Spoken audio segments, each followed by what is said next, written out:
Boom. Hey internets, had a question from J100, and this is off another video, but he was asking what's my opinion on vintage tees for your clothing line. For example, images with Ice Cube and Tupac, etc. Can it be a hassle starting out dealing with copyright issues? Okay, Jay, good question. Usually I don't think of answering this one because I just assume people know, but I shouldn't assume. I know a lot of you guys are starting at different levels. So there's two things I want to break down here. First of all, when you talk vintage, I always think vintage like something you're restylizing, something maybe you find at thrift, or these are things that you could kind of resell on eBay that have a new life and a new style to it. So that's when I think of vintage, that's what I think of. Now when you're talking about making t-shirts with Tupac and Ice Cube, we're definitely talking about licensing. Okay, so and a lot of times, especially if it's a very specific image, there's photographers that take images of people on tour, definitely musicians, but anyone that's famous and of some sort of stature, like a performer, an actor, anyone that's famous, right? I mean, all the way back to like Martin Luther King. People who even pass, like Michael Jackson, will have a whole group of people that are still kind of definitely running the intellectual property of that person when they pass. So what you're talking about here is like licensing stuff. Okay, now can a person make a shirt? Can a fan make a shirt of Drake and Chance the Rapper and like, okay, whoever you think is famous, okay? Because maybe you don't love hip hop the way I love hip hop, so it doesn't matter. It could be a country star. It doesn't matter who it is, but a fan can make a shirt or make a one-off shirt or do like a sublimation or a DTG print shirt of like whatever their favorite artist is and wear it to the concert and try to get it signed, because they're not selling that shirt. But if you are a brand that's selling the shirt, you're definitely going to get hit with what is called a cease and desist. So go Google that. Also, I'm starting to get into lawyer territory. I am not a lawyer and I don't play one on the internet, so you should consult with legal counsel. But a cease and desist, like everybody gets it. Every single brand I've ever worked for gets some sort of cease and desist.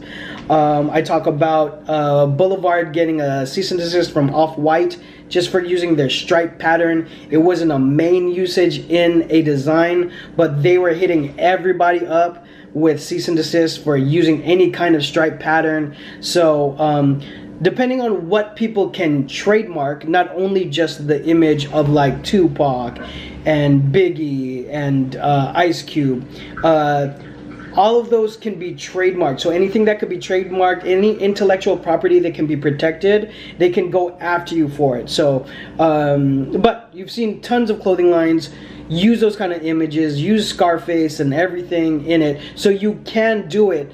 There's just depending on how famous a person is, if you put Drake on a shirt, there's a very good chance you're going to get a cease and desist from his legal team or his people or a label or somebody. And then that's basically a legal action telling you to stop. I mean, there's a couple demands that could happen.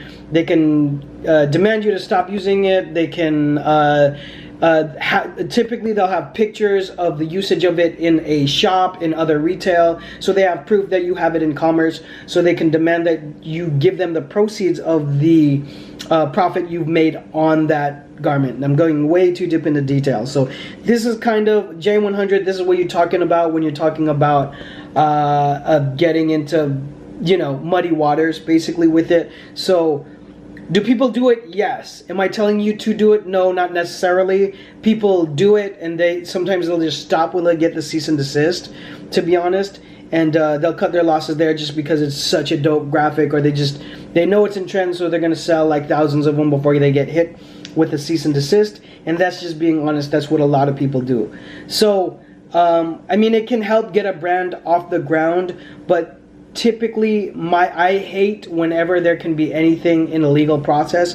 That's why I try to just rely on different creativity to try to pop off the brand. Also, another thing to note, another thing that jumps into my mind when we're talking about this is, remember, you're kind of bouncing the fame off of that person for that shirt and that item, and attaching your brand to it, rather than maybe you're having your brand be at the forefront. Now, if you make a smooth transition where you start putting the brand in the forefront, that's good, but maybe you want to start that way and not start with like a famous person to kind of jump off of the fame. But whatever side of the coin you are, a ton of people still do it, so you can do it. That's what the risk kind of look like in terms of legal action and anybody going after you. Okay, so hope that helps. Anybody, if you're listening to this, had another question, had a comment to make, please drop it all down below. At Jon Phenom for Instagram. Open a tab right now and please follow me. Ooh, there you go. Open a tab and follow me, and please share this video and like it right now. You're watching this far, so you should like it. Hit that button. Okay, see you guys on the next one. Bye.